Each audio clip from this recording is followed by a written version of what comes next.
Right then, that was Pandemonium, and in the studio I've got Pandemonium incarnate. Yes, Jaz Coleman from Killing Joke. Yeah. Legend. Oh, yeah. Now, legend after I saw you in Kerrang, on the Kerrang Awards on stage. It's the We Won't Cough Award. Yeah, well, there was that. Speaking of which, the bloke from the Foo Fighters wouldn't, would he? He would not leave the stage. He's pissed out of his head, Dave, that night. Yeah, he was, but he was, you know, I never knew. I don't think anybody ever knew that he was. Probably he didn't know that he was such a huge fan. That Killing Joke was such a huge, influential band for him. Yeah, and well, it sort of went back because we had a bit of you can read it all in the manager of Nirvana's sort of autobiography, but basically they nicked a song off us. They actually Nirvana nicked "Come As You Are" from Killing Joke, and we had a court case coming up with them. And then he shot his head off, and we decided it just wasn't worth it, and we let it go. Right. And so, like, he's always been nice to us ever since. Yeah. I've never spoken to Courtney Love, and I don't suppose I ever will. She whiffs a bit, apparently. She whiffs a bit. Yeah. She whiffs a bit. Yeah, she's a bit smelly, apparently. As in she not that she smells, but not in the sense that she smells anything, but people smell her. That's right. I see. Yeah. Is she your kind of girl? I've got no idea. I couldn't possibly comment. So yeah, it was nice. Dave's a lovely guy, actually. You know, sometimes like yourself and people like Dave, wealth doesn't really affect people, and they're nice, easygoing people. Hey, it's affected me. Has it? Lack of it. Yeah, right. Yeah, right. Oh. No, joking aside, and all the rest of it. Are you still based out in New Zealand? Well, I stay in Prague because I've got to conduct 2 orchestras there. And what? Prague. Prague? Yeah. Did you say you were conducting orchestras? That's what I do for a living when I'm not doing Killing Joke. Right. Yeah, and I've just got a job with Sydney Symphony Orchestra for about a year. I've got 8 concerts to do with them.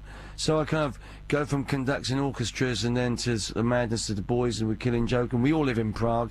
And then I go from there back to New Zealand and there to Geneva and you know why I do that, don't you? No. Because I expect the streets to be lit and I hate the taxman. You hate the taxman? But hang on a minute. Just a second, just a minute. Hang on. I'm going to have to call you on this because, I mean, me being a generally sort of like capitalist swine, I can sort of go, oh, yes, I don't like taxes and all the rest of it. I don't know anybody actually that does, but how does this jive? Because you sort of... I live like... how does this jive with your self-sufficiency and the whole thing and everything else? Because I mean, you were in New Zealand, and the last time we met, which is 2 or 3 years ago, you were quite the almost. I don't know what the political agenda was, but it didn't sound like it was a Tory party. Well, I don't vote, dear boy. I just don't vote. I mean, it's not quite the. That's not quite the same thing. My politics are green, if you want to know, because I mean, bottom line is, I think that there's not enough water in the damn world, and we are heading for an eco meltdown, and I don't. I mean, it's happening. All the weather conditions around the world and everything. These kind of things do concern me. And when you look at places like Argentina, where the credit cards didn't work one day, and I do fear that we could be heading for an economic meltdown the way things are going. And yeah, well, England anyway. I've not been here for like 25 years now. Yeah. And I leave that for people like you, to Mr. Blair and all that sort of thing. That's your choice, isn't it? Yeah. And there's no difference really between, who are you going to vote for? No, but I'm just curious about the concept of diving out of taxes as a sort of. Well, basically, it works like this: you can't stay anywhere for more than 3 months. Yeah, but there's just the general sort of principle. There's a green sort of bod. I mean, because New Zealand has one of the most eco-friendly policies in the world, doesn't it? Pretty much. And that's all paid for by taxes. Well, yeah, I don't live there all the time. I can do like 4 months in New Zealand. Yeah. And that's my limit. And you pay 4 months worth of tax, do you? No, they take off a withholding tax. But what I'm getting at is that surely if you live in a place and you're a green sort of a bloke, surely. Yeah. Well, I've just changed my mind. I'm an offshore socialist now. Right, Jaz Coleman, offshore socialism. On that thing, I think we should. I think what's required is we need to go and do a quick exorcism on you.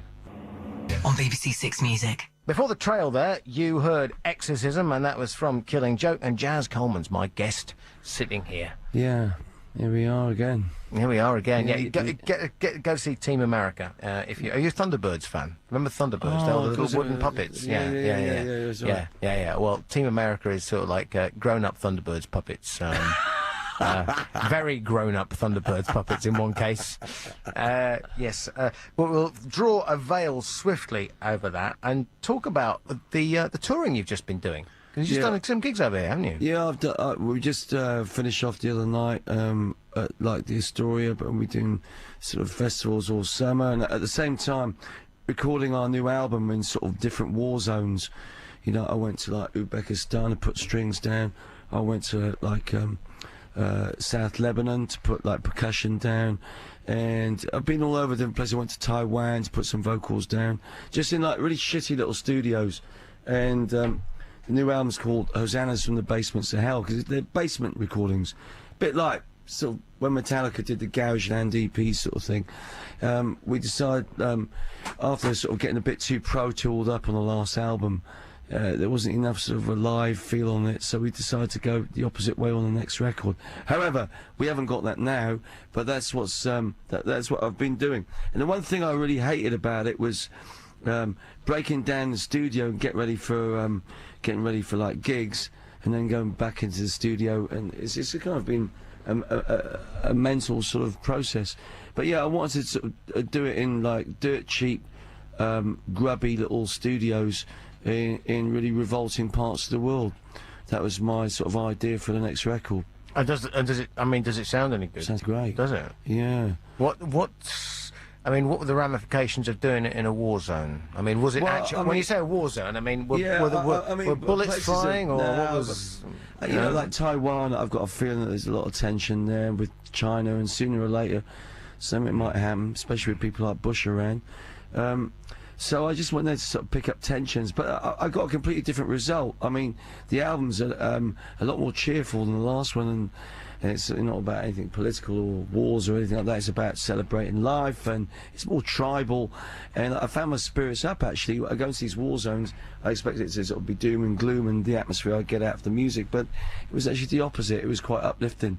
You'll see for yourself. Yeah. All right. Yeah. This is next track is called that you've picked anyway. It's called Savage Freedom. Yeah. Tell me about this one. That was that album actually is my favourite track off that album. It was recorded in sort of about 2 weeks. That album, the writing and recording, we just slammed it down. It's just one of my favourite tracks off that album. Right, we've already talked about some of your plans. You've just been touring and stuff like that. What are you going to be up to over the course of the next year? Right, next year we're going to probably do like one main gig in England, just one big one, probably Brixton Academy.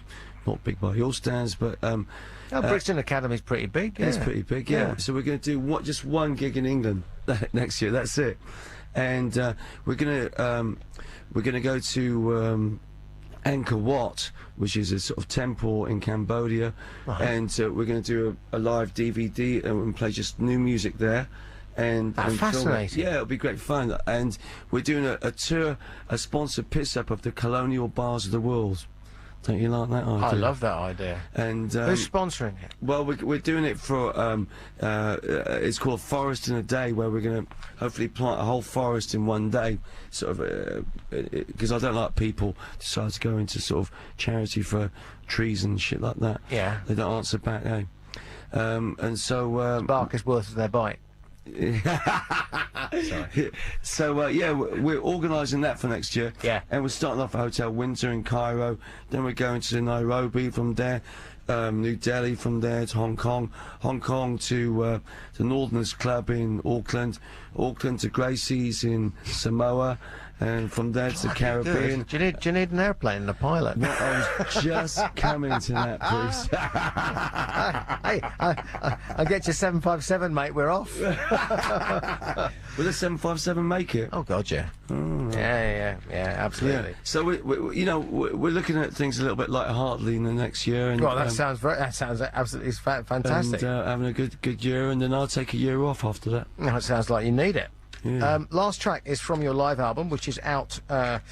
Is it out now? Is it out now? It's to mark the 25th anniversary. What label's it on? It's on I think Cooking Vinyl. Cooking Vinyl, right? Yeah. And it's out now. It's called the what gathering? 25th Gathering That's right. of Killing Joke. It's And actually, we've done 27 years, but they said 25 sounds better. okay, and this track's called Psyche.